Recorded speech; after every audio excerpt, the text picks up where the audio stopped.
इस वीडियो में आप लोगों को मैं चंद्रयान 3 के बारे में जरूरी जानकारी दूंगा, तो लास्ट तक पूरे वीडियो पर बने रहे। तो चलिए शुरू करते हैं बिना टाइम वेस्ट करते हुए।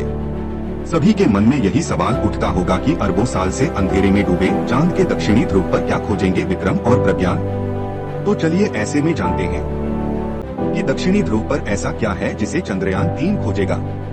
भारत का तीसरा मून मिशन 14 जुलाई 2023 शुक्रवार को भारतीय समय अनुसार दोपहर 2:35 पर श्रीहरिकोटा स्थित सतीश धवन सेंटर से लॉन्च किया गया है।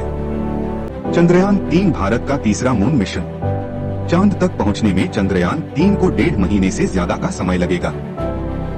चंद्रयान 2 की तरह ही चंद्रयान 3 का मकसद भी चांद के दक्षिणी ध्रुव पर सॉफ्ट लैंडिंग करना है। दक्षिणी ध्रुव वो जगह है जहां आज तक कोई नहीं पहुंच सका। अगर चंद्रयान 3 का विक्रम लैंडर वहां सुरक्षित और सॉफ्ट लैंडिंग कर लेता है तो ऐसा करने वाला भारत दुनिया का पहला देश बन जाएगा। इतना ही नहीं, चांद की सतह पर लैंडर उतारने वाला चौथा देश बन जाएगा। चांद की सतह पर अब तक अमेरिका, रूस और चीन ही पहुंच चुके हैं। सितंबर 2019 में इसरो ने चंद्रयान 2 को चांद के दक्षिणी ध्रुव पर उतारने की कोशिश की थी, लेकिन सफलतापूर्वक चांद की कक्षा में प्रवेश करने के बाद अंतिम समय में मार्गदर्शन सॉफ्टवेयर में गड़बड़ी के कारण सॉफ्ट लैंडिंग की जगह हार्ड लैंडिंग हो गई थी, जिससे चंद्रयान 2 का कनेक्शन पूरी तरह से टूट गया था। पिछली गलतियों से सबक लेते हुए चंद्रयान 3 में कई बदलाव भी किए गए हैं। इसमें चंद्रयान 2 के समान एक लैंडर और एक रोवर होगा, लेकिन इसमें ऑर्बिटर नहीं होगा। चंद्रयान 2 में लैंडर, रोवर और ऑर्बिटर था। चंद्रयान 3 के लिए ऑर्बिटर नहीं बनाया है। चंद्रयान 2 का ऑर्बिटर पहले ही ऑर्बिट में मौजूद है, जरूरत पड़ने पर इसी का इस्तेमाल किया जाएगा। चंद्रयान 3 में ऑर्बिटर के बजाय स्वदेशी प्रोपल्शन मॉड्यूल बनाया है। तो प्रोपल्शन मॉड्यूल क्या है, उसे समझते हैं। अंतरिक्ष मिशन पर जाने वाले यान का यह पहला हिस्सा होता है, जिसे प्रोपल्शन मॉड्यूल कहा जाता है। ये किसी भी स्पेस शिप उड़ान भरने की ताकत देता है। उसके बाद आता है लैंडर। चंद्रयान 3 का ये दूसरा और महत्वपूर्ण हिस्सा है, इसे ही चंद्रमा पर उतारा जाएगा। रोवर को चंद्रमा की सतह तक सही तरीके से पहुंचाने की जिम्मेदारी इसी की होती है। उसके बाद आता है रोवर। चंद्रयान का यह तीसरा हिस्सा है। रोवर जो लैंडर के जरिए चंद्रमा की सतह पर उतरेगा और फिर वहां की सारी मूवमेंट की जानकारी जुटाकर धरती पर भेजेगा। उम्मीद करता हूं कि आप लोग प्रोपल्शन मॉड्यूल, लैंड मॉड्यूल के बारे में समझ गए होंगे। अब आइए समझते हैं कि चंद्रयान 3 की पूरी जर्नी कैसे होगी, या चंद्रयान 3 का सफर कैसे पूरा होगा। LVM-3 रॉकेट चंद्रयान को पृथ्वी की कक्षा में स्थापित करेगा। पृथ्वी की ऑर्बिट में पहुंचने के बाद चंद्रयान धीरे धीरे पृथ्वी की कक्षा में दूरी को बढ़ाएगा। दूरी बढ़ाने के लिए ऑनबोर्ड रॉकेट का इस्तेमाल होगा। ये रॉकेट चंद्रयान के साथ जाएंगे। इस तरह चंद्रयान चंद्रमा की कक्षा में दाखिल होगा। इसके बाद चक्कर काटते हुए चंद्रयान चंद्रमा की निचली कक्षा में दाखिल हो जाएगा। इसके बाद चांद की सतह पर लैंडर को उतारने की तैयारी होगी। यही इस मिशन का सबसे मुश्किल हिस्सा है। इससे पहले के विक्रम लैंडर की हार्ड लैंडिंग की वजह से चंद्रयान 2 मिशन खराब हो गया था। चंद्रमा की सतह पर चंद्रयान 3 की सफल लैंडिंग के बाद 6 पहियों वाला रोवर बाहर आएगा। ये लैंडर चंद्रमा की सतह पर चलकर डेटा जुटाएगा और चंद्रमा की सतह की तस्वीरें लेगा, जिसे वो लैंडर विक्रम को भेजेगा। चंद्रयान 3 पीएम नरेंद्र मोदी के लिए भी काफी खास है। साल 2019 में चंद्रयान 2 के दौरान लैंडिंग के वक्त प्रधानमंत्री नरेंद्र मोदी इसरो के सेंटर में मौजूद थे। जब लैंडर विक्रम की सॉफ्ट लैंडिंग नाकामयाब हुई तो मिशन से जुड़े लोग काफी निराश हो गए थे, लेकिन पीएम नरेंद्र मोदी ने उस समय उन लोगों का हौसला बढ़ाया था और उनकी पीठ थपथपाई थी और उनको फिर से कोशिश करने की ताकत दी थी। अब पीएम मोदी के ही कार्यकाल में इसरो चंद्रयान 2 का फॉलोअप मिशन चंद्रयान 3 के जरिए चांद की ओर बढ़ने के लिए फिर से तैयार है। चंद्रयान 1 के बाद चंद्रयान 2 को लॉन्च करने में इसरो को 10 साल से ज्यादा का समय लगा था, लेकिन चंद्रयान 2 के 4 साल बाद ही चंद्रयान 3 अपने सफर के लिए तैयार है। ऐसे में अगर इस मिशन में कामयाबी मिलती है तो न सिर्फ भारत की दुनिया में तारीफ होगी, बल्कि पीएम नरेंद्र मोदी की भी साख और मजबूत होगी।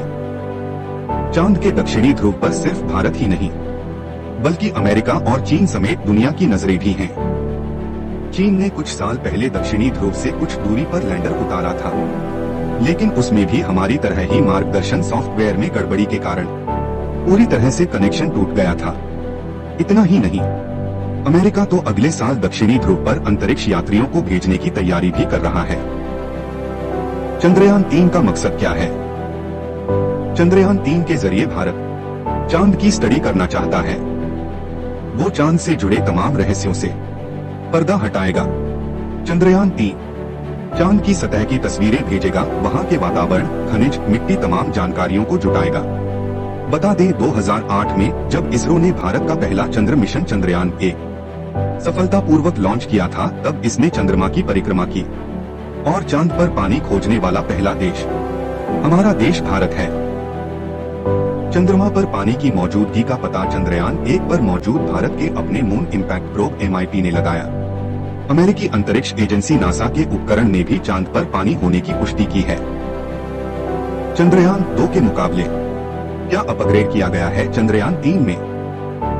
चंद्रयान 2 मिशन जिन वजहों से कामयाब नहीं हो सका, उन वजहों को बारीकी से अध्ययन करने के बाद चंद्रयान 3 को कई स्तर पर अपग्रेड किया गया है, ताकि इस बार मिशन की सफलता को सुनिश्चित किया जा सके।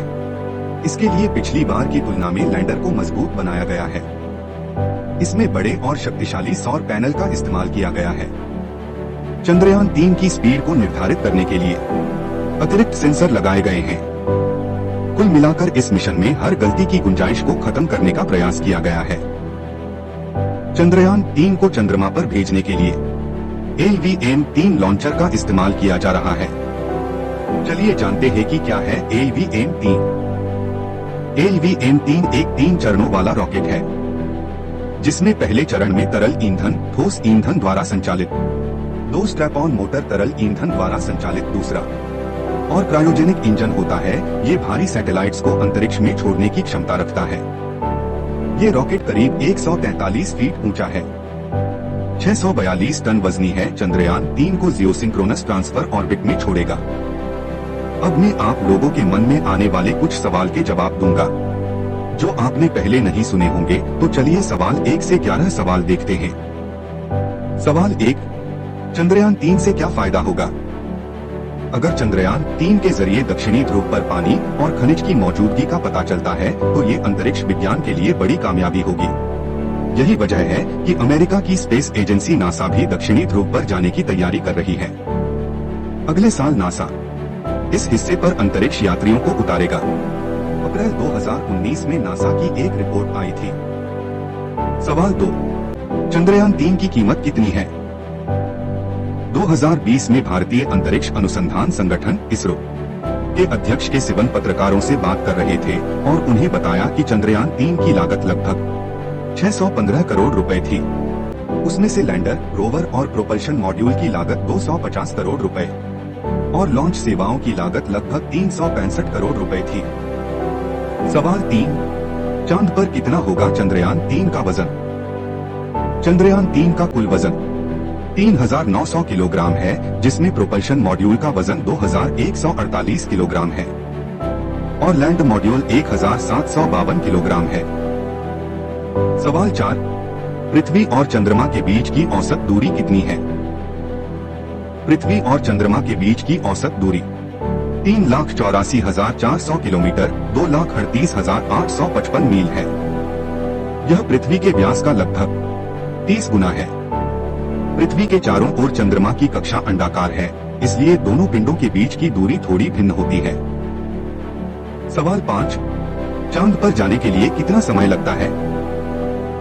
1969 में अपोलो 11 के मून लैंडिंग मिशन के तहत अंतरिक्ष यात्री नील आर्मस्ट्रांग, बज एल्ड्रिन और माइकल कोलिंस को चंद्रमा तक पहुंचने से लेकर वहां की सतह पर उतरने तक 75 घंटे और 49 मिनट लगे थे। खास बात ये कि उस वक्त चंद्रमा की कक्षा में प्रवेश करने के अलावा चंद्रमा की सतह पर उतरने में भी काफी समय लगता था। सवाल 6, चांद किसका चक्कर लगाता है? चंद्रमा पृथ्वी का चक्कर लगाता है और दोनों मिलकर सूर्य के चक्कर लगाते हैं। सवाल 7, चांद कितना ठंडा होता है? जिस तरफ चांद का प्रकाश वाला हिस्सा होता है उस तरफ चांद का तापमान करीब 180 डिग्री तक पहुंच जाता है। वहीं जिस और चांद का वह हिस्सा होता है जिस और अंधेरा रहता है उस तरफ चांद का तापमान करीब 153 डिग्री तक पहुंच जाता है। सवाल 9, क्या चंद्रमा पर इंसान रह सकता है? चंद्रमा की सतह पर दिन में तापमान 127 डिग्री सेल्सियस होता है और रात में यह तापमान गिरकर -173 डिग्री सेल्सियस पहुंच जाता है। तापमान में इतना अंतर होने की वजह से चांद पर इंसान का रह पाना संभव नहीं होता है। सवाल 10, चंद्रयान 3 की स्पीड क्या है? अंतिम समय जब रॉकेट ने चंद्रयान 3 को उसकी 179.192 किलोमीटर ऊंची ऑर्बिट में छोड़ा तब रॉकेट की गति 10.27 किलोमीटर प्रति सेकंड थी। LVM-3 रॉकेट ने अपना काम पूरा कर दिया था। सवाल 10, चांद पर कितने देश जा चुके हैं? दक्षिणी ध्रुव वो जगह है जहां आज तक कोई नहीं पहुंच सका। अगर चंद्रयान 3 का विक्रम लैंडर वहां सुरक्षित और सॉफ्ट लैंडिंग कर लेता है तो ऐसा करने वाला भारत दुनिया का पहला देश बन जाएगा। इतना ही नहीं, चांद की सतह पर लैंडर उतारने वाला चौथा देश बन जाएगा। चांद की सतह पर अब तक अमेरिका, रूस और चीन ही पहुंच चुके हैं।